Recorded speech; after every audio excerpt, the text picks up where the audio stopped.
Mesdames, messieurs, amis sportifs, eh bien, très heureux de vous retrouver pour un nouveau numéro de Sport Weekend. Et comme vous pouvez le constater, nous sommes eh bien, dans l'ambiance de l'équipe nationale. Bien sûr, nous avons vêtu nos maillots pour être les premiers supporters, comme on l'a été hier devant le petit écran. Et puis, c'est avec beaucoup de plaisir que nous avons vu monter en puissance cette équipe nationale à prime, puisqu'il faut répéter, il faut souligner que ce n'est pas l'équipe A et que eh bien, cette belle performance en Coupe arabe eh bien, est à souligner à plus d'un titre, puisque eh bien, la performance des poulains de Bouguera est à souligner. Bien sûr, nous allons tout au long de cette émission eh bien, disséquer tout ce qui a été autour de ce match qui a été l'un des plus longs, bon, je crois le plus long de l'histoire, je ne sais pas. On va essayer de voir, mais je crois que c'est le plus long dans le temps réglementaire avec près de 18 minutes 24 secondes de temps additionnel, c'est du jamais vu. Donc, eh bien, on en parlera avec, bien sûr, l'avis de spécialistes que nous aurons tout au long de cette émission. Mais pour m'accompagner, eh bien sûr, l'inamovible Samir. Marhaba, Samir, c'est une belle victoire. Super belle victoire, Ismaël. On a misé dessus, on y est, au final. Alors, notre invité, bien sûr, qui est Cheikh Abdelali Ridir, qui a longtemps vécu au Qatar et qui connaît très bien. Belle victoire. Belle victoire, félicitations aux poulains de Bouguera et pour l'Algérie et j'espère, Inch'Allah, que le trophée sera algérien, Inch'Allah. Allez, petite chanson, vive l'équipe nationale après, comme ça, pour nous mettre dans l'ambiance. Allez, à nous.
Voilà, faut dire que c'était une belle ambiance et puis belle victoire, belle ambiance, belle performance. On ne dira jamais assez de superlatifs sur cette performance de l'équipe nationale qui nous a apporté tant de joie. Alors, bien sûr, on va rapidement revenir sur cette belle victoire.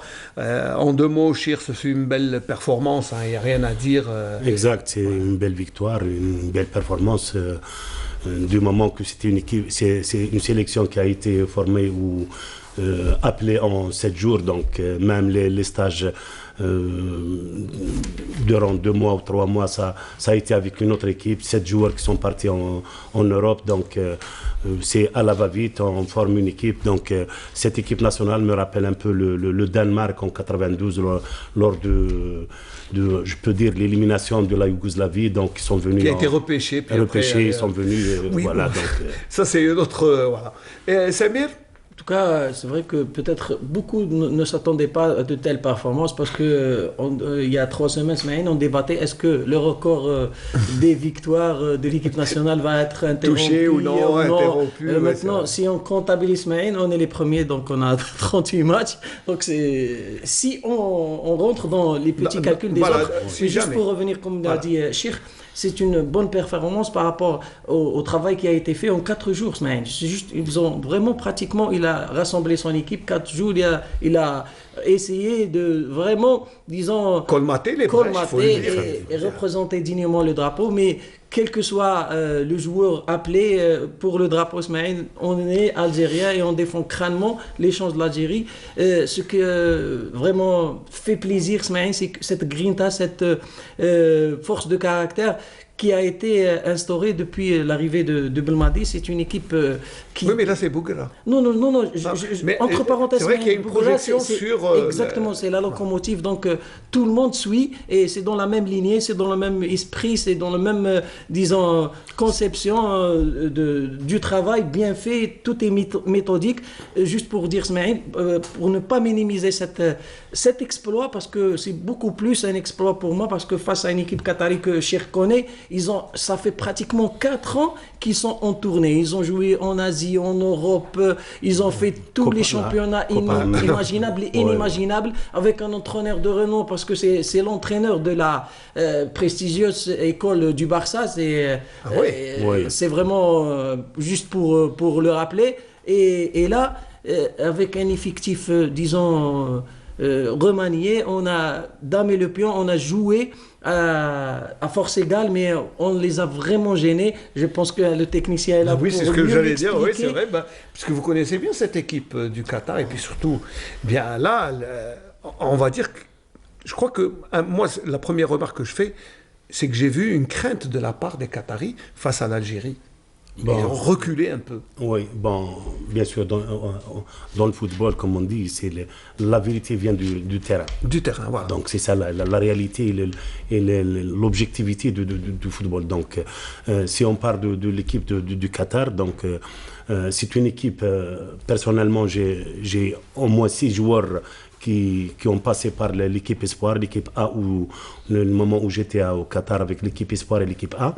Je peux citer le gardien de but, Saad Chib, Hassan Hidouche, le capitaine d'équipe, Hatem Abdelaziz, le milieu de terrain, entre autres Karim Hassan, l'arrière-gauche, Ahmed Ala, Mas'ab. Donc il y a 6 joueurs dans cette équipe que je connais. 50% donc de l'équipe. Cette équipe a été formée premièrement sur Félix, où il vient de Félix Sanchez, c'est un Espagnol, bien sûr de l'école de la Masia de Barcelone, du Barça. Donc le mérite revient à lui parce qu'il a gagné la Coupe d'Asie avec l'équipe nationale junior. Et c'est la première fois dans l'histoire du Qatar, du football qatari. Donc, le moment où on était avec l'équipe A et l'équipe Espoir, lui, il était avec l'équipe A junior. Cette équipe junior a été formée, c'est grâce à cette académie d'Aspire. Donc, au début, personne ne donne une chance à cette académie parce que au début, on avait des problèmes des problèmes au niveau des joueurs, le choix des joueurs, de trouver la patte qui peut accepter 3 heures à 4 heures à 5 heures d'entraînement par jour. Au début, c'était très difficile et personne n'a donné chance à cette académie. Donc, au début, donc, le fruit, c'était là. Après 2 ans de travail avec l'équipe nationale junior, il a gagné la Coupe d'Asie en Inde. Ils ont pris le même groupe, ils ont continué à travailler. 2 ans après, il a pris les meilleurs joueurs au niveau de l'équipe A et l'équipe Espoir. Et il y a un amalgame entre des joueurs d'expérience et les joueurs de l'équipe nationale junior. L'équipe nationale junior, tant que vous avez vu le cas de Moaz, vous avez vu le cas de Akram Afif, c'est le cas de c'est d'excellents éléments qui ont donné quand même du fil à retordre à un certain moment. Mais si on revient, si vous voulez, sur la demi-finale, parce que moi je vais rester... on a vu quand même que cette équipe du Qatar n'a jamais été menée au score. Oui, jusqu'à jouer contre l'Algérie. L'Algérie, exact. Voilà. Exact. Donc ça, c'est déjà important. Justement, c'est très important parce que nous, on était dans un plateau où on a parlé beaucoup plus comment voir l'équipe, cette équipe, si on encaisse un but, la réaction de cette équipe. Donc, c'est des joueurs qui manquent d'expérience. N'oubliez pas qu'entre le football africain et le football asiatique, il y a un décalage. Un très grand décalage. Le football africain, il est basé beaucoup plus sur l'engagement physique, sur les contacts, sur les duels, par rapport à l'Asie qui joue le football, pas plus. La preuve, si on prend le match du Maroc, et ce match, et il y a moins de fautes pour ce match contre l'équipe du Qatar par rapport au Maroc qui a fait 14 fautes. Lorsque je dis 14 fautes, c'est 14 coups francs. C'est agressif, c'était beaucoup plus agressif. Oui, mais là, c'est vrai que c'est un autre football. Un football africain, il y a plus d'engagement. En plus, le caractère derby, Samir, a fait qu'il y a eu des... Non, moi je parle beaucoup plus. Si on prend le football asiatique et le football africain. Nous, on a eu en 2014 la Corée en Coupe du Monde. Mais vous ne trouvez pas que c'est par rapport à une option ou à un choix tactique qui a été fait, qui a été élaboré? Moi, je ne suis pas dans le secret des dieux Smaïn, mais quelque chose me dit qu'il y a la main de Belmadi dans cette histoire. Oui, parce que probablement. Je pense que lui, connaissant bien l'équipe du Qatar, parce qu'on a vu la manière d'évoluer des joueurs, d'autres rôles, hein, parce que Chiti et Briada des matchs précédents, c'était pas vraiment les mêmes, ils jouaient vraiment excentrés et un peu plus avancés, alors que deux rôles ingrats, si on veut dire, parce que Bembetra et Daraoui étaient l'un sur El Hidous et l'autre sur Akram Afif, oui. Donc ils ont vraiment gêné l'évolution des jeux et on a joué chez eux pratiquement, enfin dans leur moitié de terrain, si on veut dire. Bon, pour la part de Jamal, moi je pense beaucoup plus sur cette solidité du groupe. C'est beaucoup plus dans c'est l'esprit compétitif de ce groupe. N'oubliez pas que cette équipe, on vient de parler que dans 7 jours on forme une équipe nationale, c'est pas logique, c'est pas normal. Mais n'oubliez pas aussi que le Qatar, si l'image et en même temps le produit qui ont par rapport d'autres matchs, par rapport les Émirats, par rapport au Sultanat Oman, par rapport au Bahreïn, donc c'était le même football, le football asiatique qui est basé beaucoup plus sur le plan technique que le football agressif. Quoique ils ont fait vraiment des tournées partout. Non, justement, c'est ça l'expérience. Ils ont fait deux Copa América, une coupe de Comedol. Donc c'est les champions d'Asie. Champions d'Asie, champions d'Asie. Reste toujours champion d'Asie. Et en plus, je sais qu'il y a des joueurs qui manquent d'expérience. Il y a la pression qui a pesé sur les épaules des joueurs, qui a fait freiner un peu sur le côté psychologique. C'est peut-être la première vraiment véritable confrontation, disons, on le dit souvent dans les matchs, c'est le véritable match test pour cette équipe de Qatar, non? Bon, test peut-être contre une équipe africaine où ils sont appelés à jouer. Si on prend le match d'hier et les matchs avant et les matchs même à Copa América contre le Paraguay, ils ont fourni puisqu'ils étaient psychologiquement ils étaient libérés. Si on prend même le cas de la prestation de Jorge Belem, c'est... Là, ça pose un problème, Smaïn. On a discuté. C'est des joueurs expatriés entre parenthèses parce que là, il y a le problème de la patrie et qu'on défend crânement et d'autres joueurs, on va le dire, c'est des joueurs payés pour jouer pour naturaliser. Naturaliser, c'est pas payé, mais naturaliser, c'est vrai que c'est quand on change. Bon, c'est pas. Non, pour moi, le problème, il est autre. Le problème, il est autre. Pour moi, c'est pourquoi. Ça. N'oubliez pas que le Qatar, c'est un pays, c'est la population entre on va dire que pour chercher des joueurs au Qatar, c'est très difficile. C'est la preuve lorsqu'on fait la prospection est très difficile. Voilà. Donc c'est pour ça qu'il y a eu. Exact. La prospection, parce que c'est le mot la prospection. Nous, au niveau des équipes nationales, le premier objectif, c'est de chercher des Qataris. On n'arrive pas à trouver. Alors, pour rester sur la performance de l'équipe nationale, bon, alors au lieu de l'équipe du Qatar, moi je préfère parler de cette équipe, on ne va pas dire à tierce peut-être. C'est la troisième équipe. Parce que c'est vrai. C'est l'équipe C. Pourquoi? Je vais vous dire mon avis.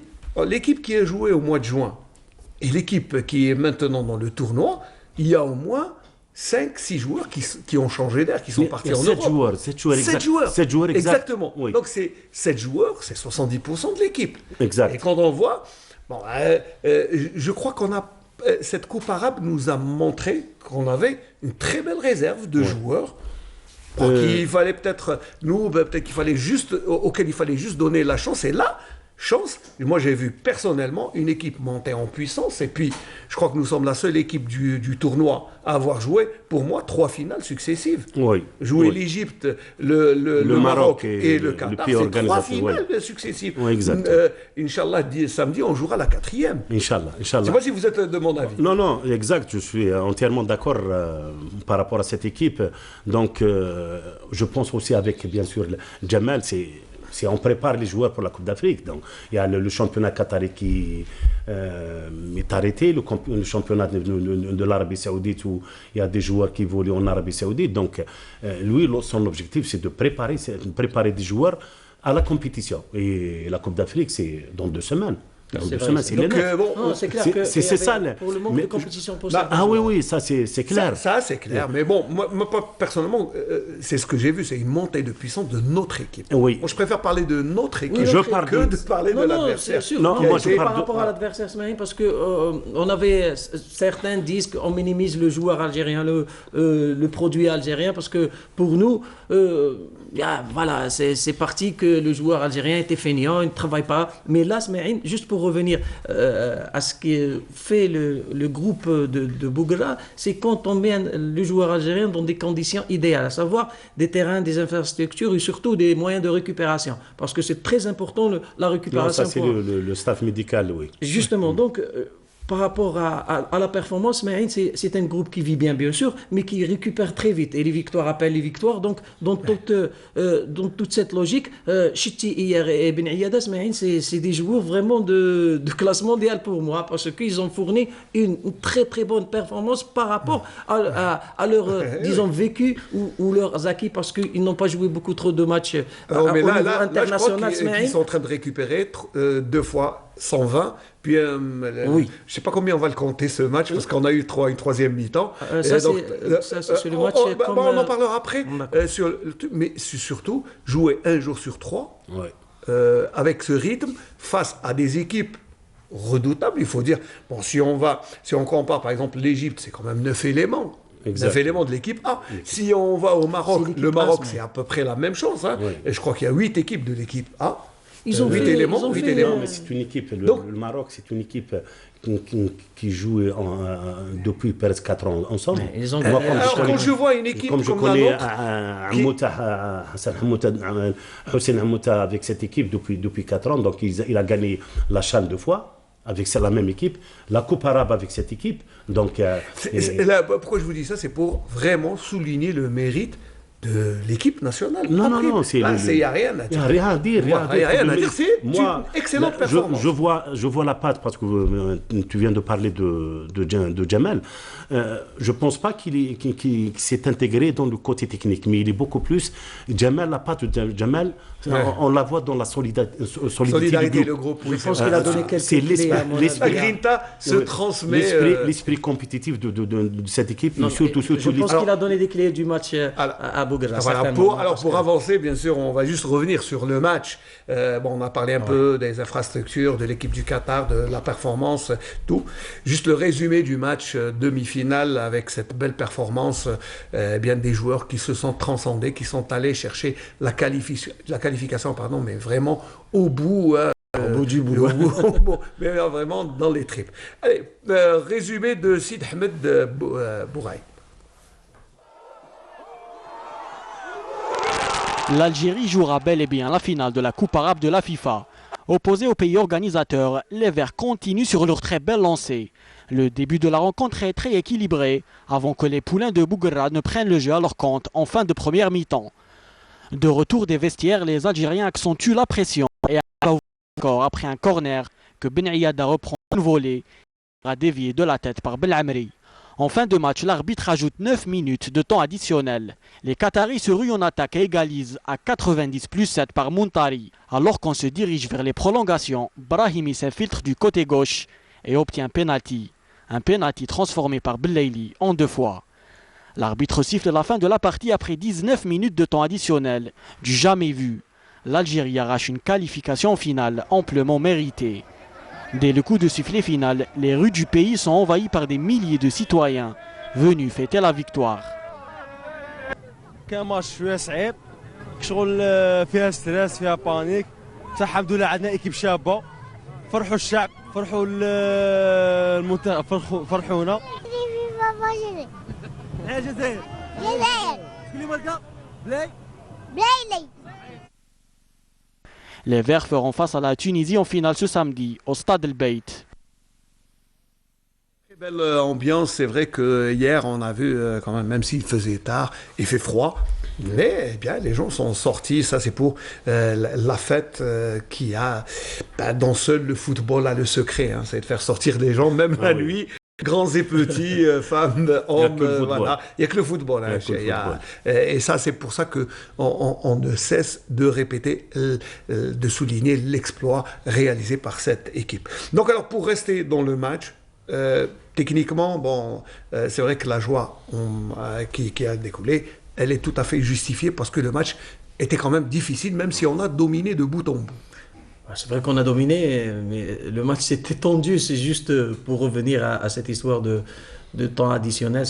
On le voit que dans nos anciens matchs de quartier, parce il fallait que celui qui avait le ballon gagne la rencontre. Sinon, je pense que c'est vrai que peut-être il y avait 5 à 6 minutes, mais le temps jusqu'à 18 minutes, on a joué pratiquement une prolongation. Donc pour moi, ça reste un grand point d'interrogation. Et c'est vrai que peut-être il y avait la pression du pays hôte, peut-être la pression des organisateurs, je ne sais pas, je ne suis pas... Bon, vous savez, partie mais de là, pression, ouais. Il y avait beaucoup d'interrogations et à la fin, pratiquement même chez certains consultants du golf, on a posé cette question, pourquoi tout ce temps additionnel et pourquoi cet arbitrage tatillon? Mais il n'y a pas que l'arbitrage.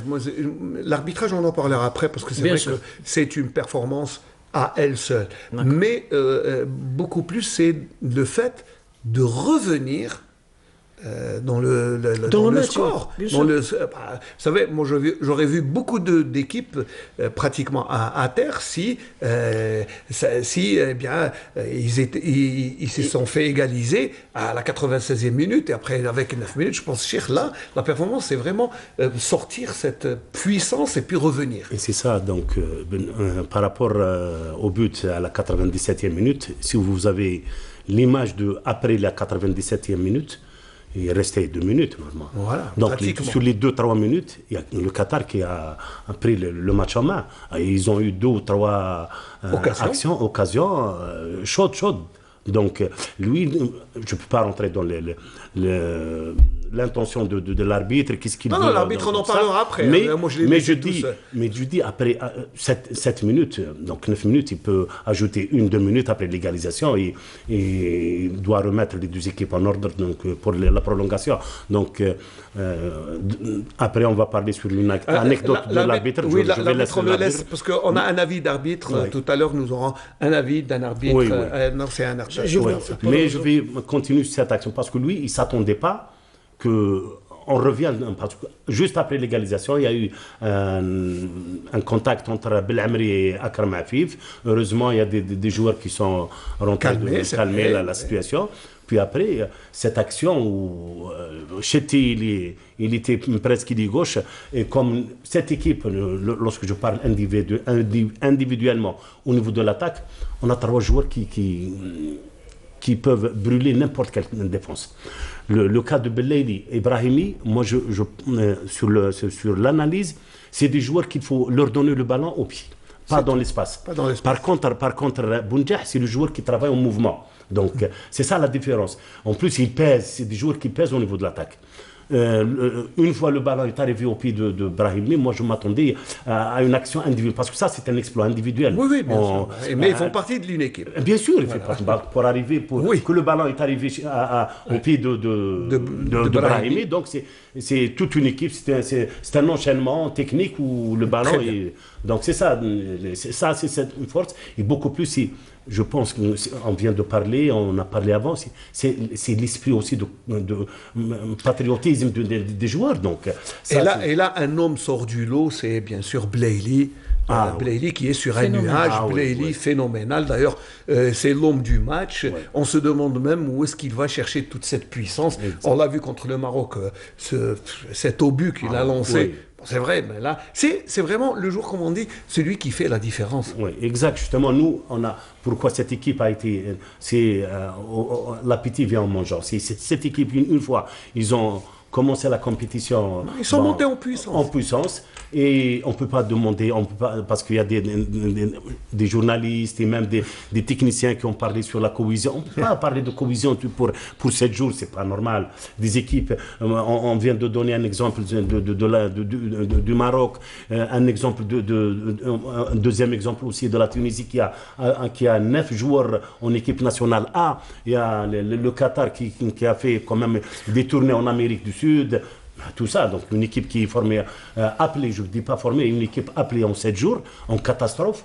Donc c'est beaucoup plus, c'est pour ça qu'à chaque fois on parle que le football se joue dans l'esprit. C'est l'esprit. Là, c'est ce qui fait la différence. Ah, oui. C'est la nature du mental avec lequel vous abordez le match. Parce que là, maintenant, c'est plus, sur ce plateau, j'ai dit que le football commence, c'est l'esprit, puis après...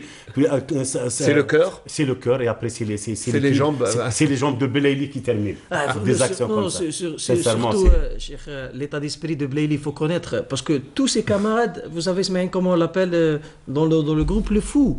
Parce que lui... Regardez le fou, le fou, non. Non, le fou dans le football, parce que, vous savez, à la fin du match, il a été sacré homme du match. Et qu'est-ce qu'il a demandé à...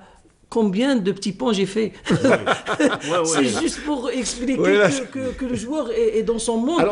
C'est un artiste, c'est un joueur exceptionnel, phénoménal, et qu'il peut dire même qu'il ressemble aux Brésiliens et aux Allemands. Moi j'ai toujours dit, on en parlait tout à l'heure, c'est vrai que il n'est pas le seul, il y a aussi Ben Ayed qui est à peu près le même mental. Voilà, Ben Ayed, merci Nofel pour les livres.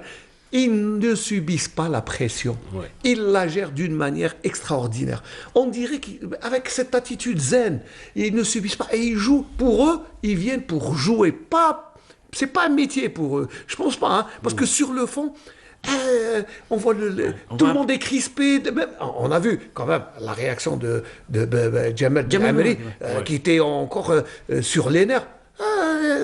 Ben Ayeda et Blayley, calme, zen, et ils continuent à jouer, ils y croient jusqu'à la fin, et puis surtout, ils rentrent sans pression, sans stress. Exactement. Je pense que c'est ce qui fait la différence. Non, c'est la différence, c'est surtout ses qualités techniques. C'est un joueur qui joue avec l'instinct, c'est de jouer. Il peut te créer une action que personne ne s'attendait, comme le cas du but. Ah oui, est-ce qu'il y a quelqu'un qui a pu imaginer Personne. Donc, ça, c'est ce qui fait que... c'est l'esprit de Samba, peut-être. Ah oui, non, c'est des fêtards, c'est des gens qui ont la tête dans la tête. Ils viennent jouer. Ils viennent pas pour remplir une profession. C'est pas pour eux, c'est pas un métier. Il n'est pas formé pour un métier de football. C'est-à-dire, nous, on parle beaucoup plus sur les joueurs. On dit que les joueurs de football, on doit avoir des joueurs de devoir. Lui, c'est pas un joueur de devoir. C'est un joueur créateur qui peut, à n'importe quel moment, peut terminer un match. À l'image de sa vie, Ismaïla. Oui, bien sûr. C'est ça, c'est l'environnement aussi. L'environnement aussi, l'environnement, sa vie. Ça ressemble à Rio de Janeiro. On joue au football, l'ambiance est bonne, on est en plus en bord de mer. Je pense que tous les ingrédients font, et c'est pour ça qu'il y a il y a toujours eu de grands, depuis Frewa, depuis, je sais pas, Freha, pardon, j'ai dit Frewa, mais j'ai dit, je me suis trompé. Mais non, mais c'est vrai, et il y avait le Portugais Gomes qui disait dans les années 70, donnez-moi Freha, je vous donne le championnat, et l'année suivante, c'est ce qu'il a fait. Exact. Donc, c'est dans la continuité, Ismaël, il y a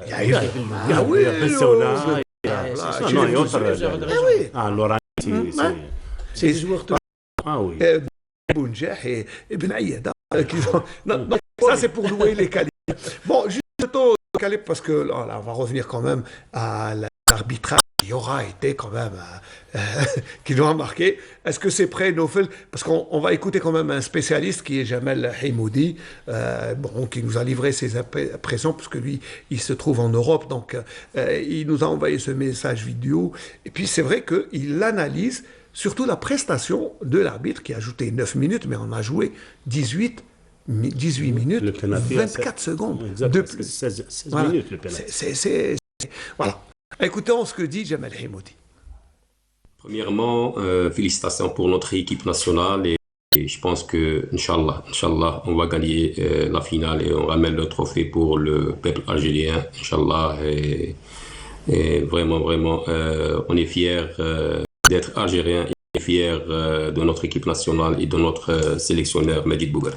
Si on parle sur la performance de l'arbitre polonais, durant les 90 minutes, sans ajouter le temps additionnel, on dirait que la prestation elle était conforme avec une excellente condition physique, management, la communication avec les joueurs, il avait un bon placement, mais avec quelques fautes d'appréciation et avec a fait sortir 4 cartons, un carton pour l'équipe nationale, pour l'équipe qatarienne et 3 cartons pour l'équipe nationale Belamri, Bilaili et Brahimi sans faire appel à l'ordre.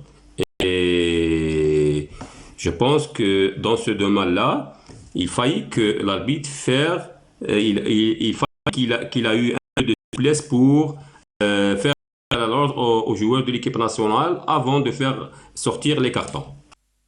On a vu l'action du but d'égalisation de l'équipe de Qatarienne. Il y avait une faute, il est entaché d'une faute. Il y avait une charge sur Bilay Ben Amri.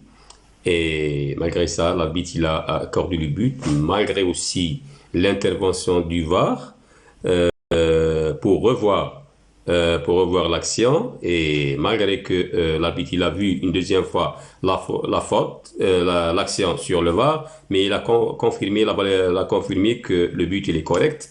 Mais à partir de là, je pense que l'arbitre il a perdu le contrôle du match et on a vu la suite qui a été vraiment catastrophique. Pour le temps additionnel qui a été 9 minutes, je pense que le temps additionnel 9 minutes a été exagéré par l'arbitre. Logiquement, c'est maximum 6 minutes parce qu'il n'y avait que 2 blessures, c'est Bounedjah et Soudanais. Il y avait aussi les changements de l'équipe nationale et de l'équipe qatarienne. Là, je ne sais pas pourquoi l'arbitre il a ajouté 9 minutes, c'est exagéré. Mais on dit que l'arbitre c'est le seul chronométreur et c'est pour ça on ne discute pas avec l'arbitre sur ce temps. Bon courage pour l'équipe nationale, bon courage pour les joueurs de l'équipe nationale, bon courage pour le sélectionneur Majid Bouguera et le meilleur gagne et Inch'Allah on voit un bon arbitre à la finale. Inch'Allah, c'est ce qu'on espère, un bon arbitre pour la finale, parce que là, on va pas dire qu'on a vu un mauvais arbitre, parce que bon, c'est surtout il a perdu les pédales dans la gestion du temps additionnel. Alors, il a bien expliqué. Bon, c'est vrai mais que même, pardon, Ismaël, même pour Hamoudi, il parle de 6 minutes. Si on prend les changements avec 6 joueurs, c'est 3 minutes, pas plus. Vrai, on fait jouer 3 minutes. Avec la blessure de Bounedjah, les petites pertes de temps, 2 minutes, 3, maximum 5 minutes, même 6 minutes, je pense que c'est un peu trop. C'est un peu trop. Mais 9 minutes... Non, mais non seulement 9 minutes, mais faire jouer 18 minutes. Oui, c'est ça, juste. Bon. En plus, ça, c'est... Moi, j'ai jamais vu ça. Non, même en Afrique, on parle des arbitres en Afrique. Alors, la dernière fois... Ça arrive même pas... Alors, on n'a même pas vu ça. Ça pose des questionnements pour la prochaine Coupe du Monde. Le VAR, parce qu'il y a un problème, parce que il n'est pas le seul dans l'histoire, parce qu'il y a 3 ou 4 arbitres assistants qui étaient là, qui ont vu qu'il y avait faute sur Belamri. Donc pourquoi ils n'ont pas rappelé alors? Est-ce qu'ils lui ont parlé et lui il s'est perturbé dans ses calculs? Alors les arbitres de la VAR proposent, ne dictent pas. Non, mais proposent qu'il y avait faute. Ils ont répété. Oui, mais c'est à lui de l'apprécier. Mais même les arbitres du VAR sont complices dans des actions. Si on prend l'action contre l'Égypte, Donc, lui ont montré que l'action finale, qui était, c'est vrai, c'était un penalty. Mais avant, il y a le ballon qui est déjà. Donc, cette action, il y a l'action contre le Maroc, il y a un penalty qui n'a pas été. C'est un grand problème. Non, il y a même. Là, ça jette un peu. Ça discrédite. Non, ça discrédite parce que pour la prochaine Coupe du Monde, il y aura discussion. Parce que là, on a essayé des trucs techniques, à savoir le hors-jeu. Moi, dessous, ce proche, que Colina. C'est lui l'inspecteur, le superviseur des arbitres même, il n'était pas content de cette situation. Et c'était un arbitre quand même qui était les mieux notés, les mieux... le référé était pressenti même... Disons que c'était l'élite. Ah oui, c'est l'élite, vraiment. L'arbitre, n'oubliez pas, c'est l'arbitre qui nous a fait la rencontre contre le Liban. Il a arbitré 2 matchs pour le Qatar et 2 matchs pour nous. Donc, il connaît bien les deux. Il connaît bien, et en même temps, il a un profil. C'est un bon arbitre. C'est un très bon arbitre. Vous savez, en fin de match, peut-être qu'il était un peu fatigué. Himoudi vient de dire et de déclarer qu'il a perdu le contrôle du match. Il a perdu le contrôle. Surtout à partir du but accordé et ajouter 9 minutes. 9 minutes. Vous voyez que le penalty est arrivé à 15 minutes et on marque le penalty à 16 minutes. Et il a ajouté 1 ou 2 minutes. Non, c'est possible. Il y a une possibilité que peut-être. Oui, c'est vrai qu'il y a peut-être un chrono. Mais alors, quand le chrono s'arrête, on cède des chronos des 2 assistants et même du 4e parce qu'eux aussi le chrono. Mais ça reste dans les lois du football. L'arbitre central est le seul chronomètre. Exact, il est maître. Mais quand même. Faire jouer 18 minutes, moi j'ai jamais vu ça. C'est la dernière fois. Vous savez, la dernière fois que j'ai vu l'équipe nationale avec 9 minutes de temps additionnel, c'était en Égypte, le fameux match Algérie-Égypte 2-0 et l'arbitre sud-africain qui avait fait jouer 9 minutes. C'était déjà trop exagéré. Mais là, ça dépasse tout entendement. En tout cas, l'arbitre polonais, les Algériens le connaissent maintenant mieux que Kofi Kodja. Voilà. Non, mais c'est une anecdote sur l'arbitre, donc sur le geste et sur. Donc, ils ont commenté bien sûr le geste de l'arbitre. Ils ont dit même à 0, on va jouer les pénaltys. Même à 1-0, on doit aller au pénalty. Donc, j'irai même plus loin parce que j'ai lu des trucs semblables parce qu'il a appelé les joueurs de l'équipe nationale ce matin pour lui dire qu'on va continuer le match. Oui, c'est vrai que sur les réseaux sociaux, ça a eu une incidence extraordinaire. Bon, on a rigolé, mais c'est la décompression, mais c'est vrai que si on revient... Au-delà, on est qualifié en finale. Là, c'est l'essentiel, mais je voudrais... D'abord, avant, vous savez que on le dit tous, cette Coupe arabe est une répétition grandeur nature de la Coupe du Monde. On le sait. Et je crois que quelqu'un... Quoique qu'on a gâché la fête. Non, mais c'est vrai. Ouais, mais non, la fête, elle était là. Ce que j'ai aimé, c'est la sportivité des supporters qataris qui sortaient, il y en a même qui brandissaient. C'est ça qui est bien. Parce que des spectateurs beaucoup plus que des spectateurs. Non, mais ce qui est essentiel, c'est que c'est là. Et là, un avis peut-être sur le tournoi, peut-être d'un avis d'un spécialiste et puis d'un confrère qui est là-bas, c'est Hafid Daraji qui aussi nous a envoyé une petite vidéo que l'on salue. Hafid Daraji, merci bien sûr pour la contribution. Lui au moins, il nous apporte son regard. D'abord sur l'organisation, sur tout ce qu'il y a autour, et puis un petit mot sur le match. Très réussite sur le plan de la compétition, sur le plan de la présence des supporters sur les gradins. Je pense qu'ils ont vendu quelques 600 000 tickets jusqu'à présent. C'était une réussite, pour moi, était très attendue. Peut-être pour les gens qui ne connaissent pas Qatar, ils pensaient que ça n'allait pas être d'un niveau aussi élevé.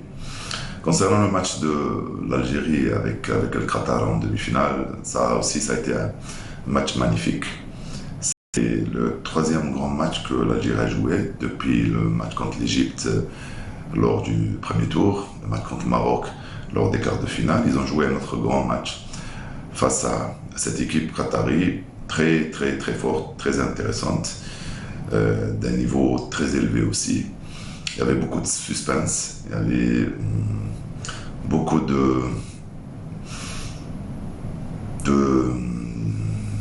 d'acharnement entre guillemets entre les joueurs sur le terrain. Il y avait un niveau très très élevé. Donc nous avons gagné par 2-1, quoique l'arbitre a ajouté quelques. en plus des 90 minutes. Je pense qu'il était courageux aussi, le fait de siffler le penalty au temps mort. Courageux aussi d'accepter de valider le but de l'égalisation des Qataris après une faute sur Jamal Benamni. En général, tout se passe très bien, tout est bien réussi. Pour l'Algérie aussi, ça marche très très bien pour notre équipe. Peut-être beaucoup de gens n'attendaient pas de voir une équipe aussi compétitive qui pouvait arriver à ce niveau de compétition, surtout avec des équipes qui ont joué avec leur équipe première, pratiquement comme l'Égypte, le Maroc aussi, la Tunisie. Bien sûr, il manquait quelques joueurs professionnels qui jouent en Europe, mais aussi, nous aussi, ça nous manquait beaucoup de joueurs professionnels qui jouent en Europe. Je suis très très très content et nous sommes très fiers aussi de la prestation de nos jeunes joueurs algériens qui ont prouvé que voilà, il y avait toutes les preuves que on était au rendez-vous quand il le faut. Et c'est ce que dit après Hafez Daraji, c'est qu'on a été là quand on là où on nous attendait. Pas, ouais. Voilà, on est là. Et je pense que c'est aussi la réussite, c'est le marketing. 600 000 billets pour un tournoi Coupe arabe, je pense que c'est une belle performance. Hein. Exact.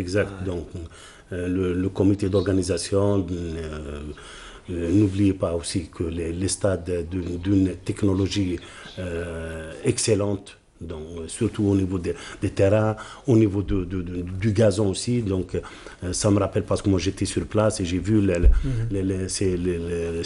l'infrastructure pour la préparation de la Coupe du Monde. Moi, je suis impressionné beaucoup plus, non seulement de l'architecture, mais du qualité du gazon. C'est très important pour le. C'est important, ouais, la qualité du gazon. Et la qualité, bon, c'est vrai, c'est ce qui nous manque un peu. Chez nous, les stades, c'est pas vraiment notre point fort, on va dire. Ni les stades, ni le gazon, on a ni les infrastructures. Par contre, notre point fort, c'est les records. Nous, on oblige toujours la FIFA à changer les règlements. J'espère que cette faute d'arbitre essayer de trouver un moyen de régler le chrono. Justement, vous avez parlé de l'arbitre et de peut-être changer. Je ne sais pas si on n'a pas parlé, mais même au niveau des chaînes. Partout dans les plateaux, mais on n'a pas parlé. Est-ce que Blaili vient d'avoir le deuxième carton? Je ne sais pas s'il va jouer la finale ou bien. Il n'a pas eu le deuxième carton. Ah oui, c'est le deuxième carton. Il a eu un carton. Il a eu un carton avant et personne n'a parlé sur cette situation. Est-ce que, je pense, le comité d'organisation avec la FIFA, est-ce qu'il va éliminer comme ça? C'est de tradition. Avant la finale, on élimine tous les cartons. On élimine tous les cartons. Donc, mais vu l'attitude de Blaili, malgré le deuxième carton, tu sens qu'il est prêt pour la finale. Non, il est toujours sûr de jouer la finale. Blaili, il est toujours prêt. Apparemment, parce que là... J'espère qu'on ne va pas avoir une surprise. Inch'Allah.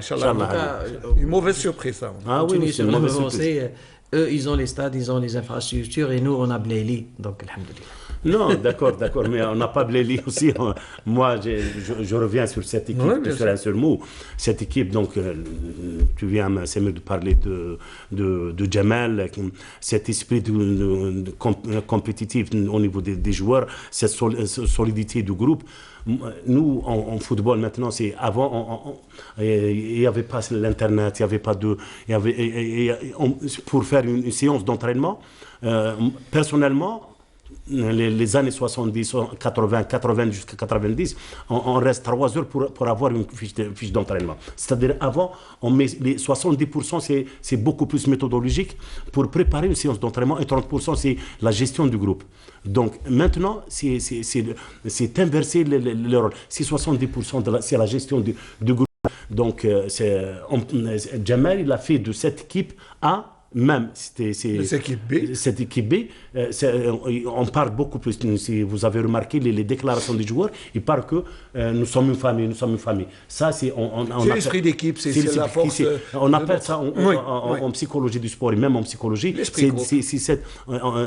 Pour former une équipe avec cet esprit, on dit ça en psychologie, c'est la calinothérapie. Cette calinothérapie, c'est de former d'une équipe football une famille footballistique. Et voilà, c'est pour pour l'homogénéité. Alors, juste parce que Jamal Himoudi vient nous envoyer un message, c'est que les cartons du premier tour ont été enlevés, donc ils ne seront pas comptabilisés, mais il a eu bel et bien un pour moi, c'est bonne nouvelle. Voilà, c'est une bonne nouvelle. Voilà, merci Jamal pour nous avoir éclairé. Donc là, c'est juste pour passer, l'ambiance était belle hier, et un peu à travers tout le territoire national. On a quelques images de l'ambiance qui a prévalu à la capitale. Et puis après, on verra, Constantine, est-ce qu'on peut voir des images nous fil comme ça? Parce que hier, c'était la fête et tout le monde est sorti pour regarder de très belles images. Même s'il faisait froid. Non, je crois que le froid n'a pas découragé l'ambiance qui prévalait pratiquement dans toute l'Algérie. Oui, toute l'Algérie. On a pris bien sûr l'exemple de la capitale avec nos confrères qui étaient un peu éparpillés un peu partout pour bien sûr nous faire part de cette ambiance. Et là, ce sont dans les rues d'Alger, les principaux quartiers.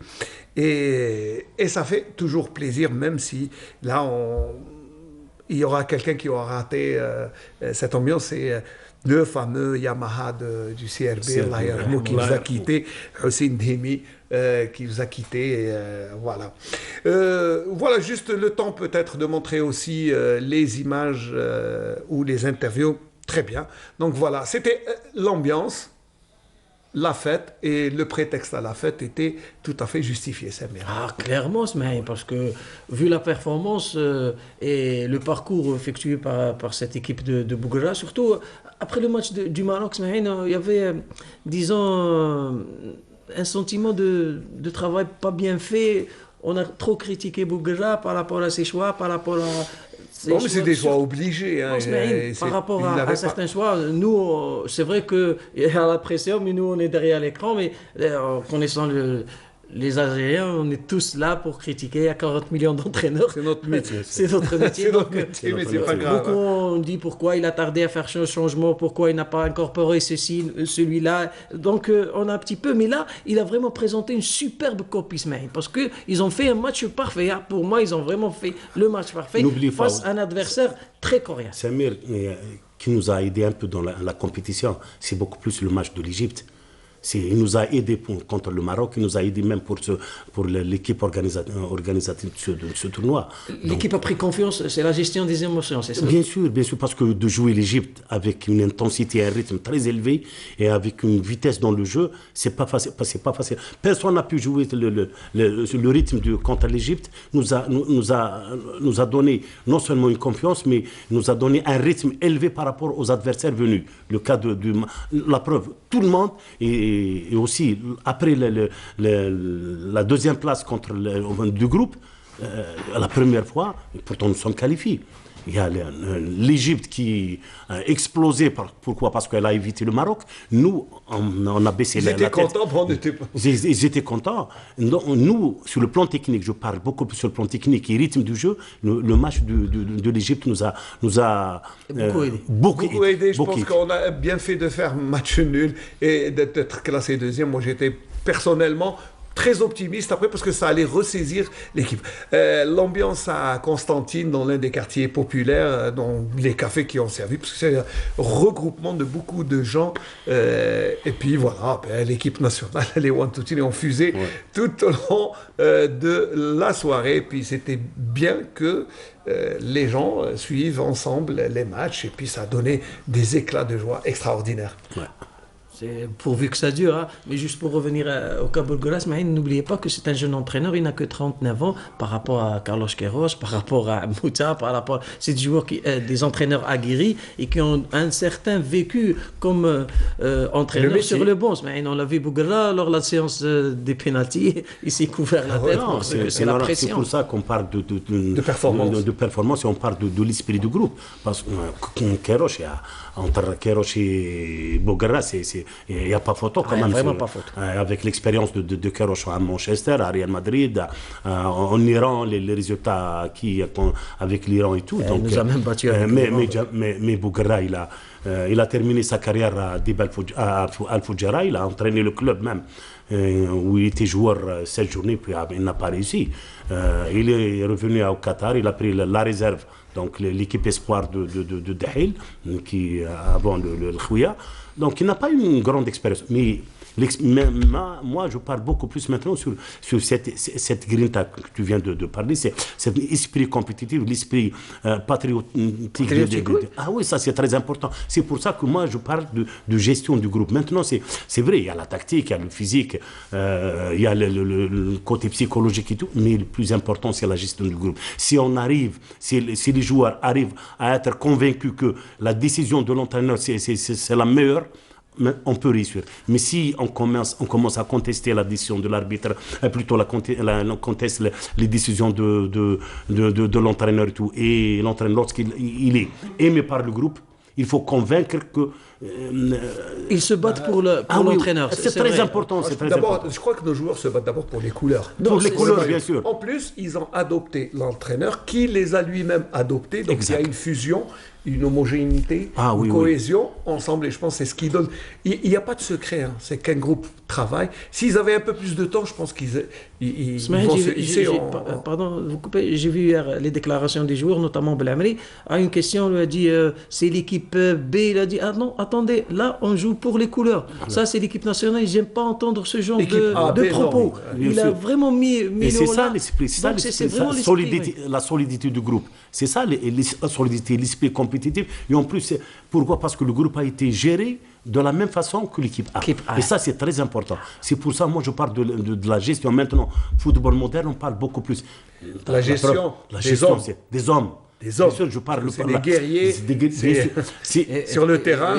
Même en Europe, si personne peut-être, lorsqu'on voit Klopp, après la victoire ou même après la rentre de s'éclater sur le terrain avec ses joueurs, d'accoler ses joueurs avec le public, ça c'est pas donné. C'est ça la caninothérapie. Ça c'est très important, la gestion de l'osmose. Si on arrive à gérer la groupe, on peut aller très loin. Voilà. Alors juste parce que on doit le volet équipe nationale est long, mais on doit consacrer quand même quelques informations à la Ligue 1. On reviendra, mais si vous voulez, les pronostics, on y reviendra en fin d'émission. Juste le temps de jeter un coup d'œil, bien sûr, à ce qui va se passer, parce que le championnat continue. Jingle Ligue 1 pour rentrer de plein pied dans le championnat national.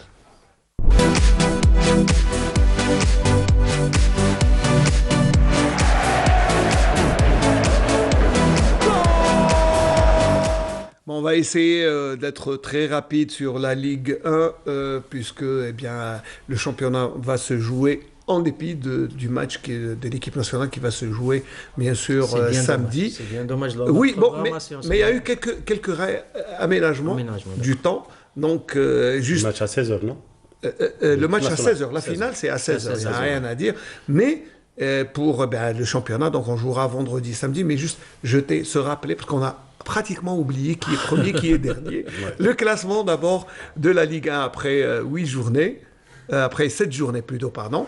Voilà, donc l'USB qui est toujours en premier, qui est leader, suivi par le CRB, l'Olympique Médéa et Saoura, même si Saoura a encore un match en retard, tout comme le CRB. Même si c'est pas fixé, c'est quand même une surprise de voir Biskra en tête. Une surprise. Personne ne s'attendait en plus. C'est une équipe moyenne, mais si je... Ouais, mais avec un cœur gros comme ça et beaucoup de miel de date. Allez, la deuxième partie du classement. Voilà, en bas du classement, ça va très mal pour Tlemcen, Chnef, Magara aussi, Chelromley qui n'arrive pas à décoller, Chelromley qui fait ses premiers pas, qui revient. Il revient, d'accord, mais ils ont un bon effectif. C'est le problème du HPCL, c'est un problème de gestion administrative. C'est des joueurs livrés à eux-mêmes. Donc c'est un manque de moyens. Et pourtant, ils ont une très bonne équipe. Ouais. C'est vrai, il y a un problème au niveau de l'attaque, mais ça reste à l'entraîneur de comment gérer. Donc, j'ai pas un avant-centre, je ne dois pas rester les bras croisés. Comment je peux gérer l'effectif en fonction des situations des clubs et tout. Mais le problème actuellement, c'est un problème de gestion. J'espère que M. Romley trouvera les solutions. Alors, le programme du week-end, s'il vous plaît. D'abord, le vendredi, les matchs sont maintenus, bien sûr, à 15h pour l'ASO USMA d'Alger, Magara qui reçoit l'Herba. Ensuite, à 16h, il y aura Mouloudia Doran, US Biskra, déplacement difficile pour le leader. Et puis GSK Chelromli, ça sera à 17h. Et enfin, le Classico Mouloudia d'Alger en temps de sétif, ça sera à 18h. Par contre, pour les matchs de samedi, il y a un réaménagement, c'est de l'ancien programme, puisque juste tout à l'heure, eh bien, les horaires ont été changés. Donc, CS Constantine Olympique Médéa, ça se jouera à 13h30, donc pour permettre aux supporters de suivre la finale, alors que le CRB GS Saoura aussi à 13h30. 13h30, ça a été avancé d'une heure, alors que le Wydad de Tlemcen et le Nasr de Houssine, eh bien, ça a aussi été décalé. Donc voilà, c'est pour permettre... C'est très intelligent. Voilà, on remercie la Ligue, bien sûr, parce que ça a été fait rapidement. On aurait dû prévoir, décaler, mais... Décaler carrément. Vous savez, c'est difficile, parce que c'est une histoire de réservation pour les gens qui se déplacent. Vous pouvez imaginer que notre pays est tellement vaste que, il y a des gens comme Saoura, qui fait des déplacements de 1200 km pour jouer un match et retour. Donc, c'est difficile de trouver surtout par avion. Voilà. Donc, c'est pour ça qu'ils ont aménagé. Mais, de toute façon, il y aura beaucoup de mobilisation. Alors, pour la télévision, bien sûr, il y aura des plateaux d'analyse, bien sûr, du match. On en parlera. On va vivre la finale comme il se doit. Allez, on va jeter quand même un petit coup d'œil à nos amis de la Ligue 2 qu'on a pratiquement oublié. Allez, jingle.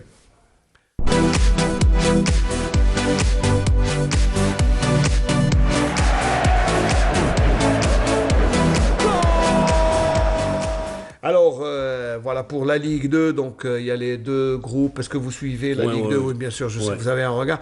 Juste, on va voir d'abord le classement. Alors, quel est le groupe? 113 d'abord. Bourg Mnail et l'USM Annaba qui sont côte à côte sur le podium avec le NRB Clermont. Clermont, pardon. Surprise, hein, Clermont, surprise, qui se retrouve... Bon, malgré que la saison passée, ils ont fait un parcours honorable. Non, il n'y a rien à dire. Mais cette année, c'est plus qu'honorable avec cette troisième place. On n'en est qu'au début. Hein. Vous savez, il y a les équipes qui reviendront après, qui vont gagner en puissance. Alors, dans le groupe centre-ouest, le Bayet. Oui, aussi, je sais plus. Même si Kouba est là. Avec les cylindres de Lazm, de Tiaret, Attends, c'est... Ils ont fait un bon recrutement. Ah ouais. Et ça marche fort, hein, ça marche fort même. Mais Kouba n'a pas dit son dernier mot. Attention, par contre, en bas, c'est assez mitigé. Mais là, je jette toujours un coup d'œil, parce que quand je vois le Harrach en bas, le Harrach, quand même, Bounjah, il vaut mieux le Harrach. Ah oui, bien sûr. Donc, c'est un peu c'est là où il a fait ses premiers pas. Donc, on est un peu désolé que les équipes... Le Harrach, c'est des clubs qui sont mal gérés. C'est beaucoup plus la gestion, comme je viens de parler de Chelromli, la gestion administrative qui a pesé sur l'équipe. Oui, c'est vrai qu'il y a beaucoup de changements, statut amateur et puis après professionnel, après on revient, on ne sait pas plus. Non, on est dans une marmelade un peu. C'est un peu difficile. Le groupe Centre-Est, je ne dis pas un peu triste, mais je suis triste pour le MOC Constantine, mon ex-club. Donc, c'est vrai aussi. Sincèrement, il ne mérite pas cette situation. On est désolé de je suis désolé, je suis très triste pour cette équipe, quand même. Quand on a connu le mort durant les années 70, on ne peut qu'être triste. Ah oui, bien sûr, qui a donné beaucoup de joueurs en équipe nationale.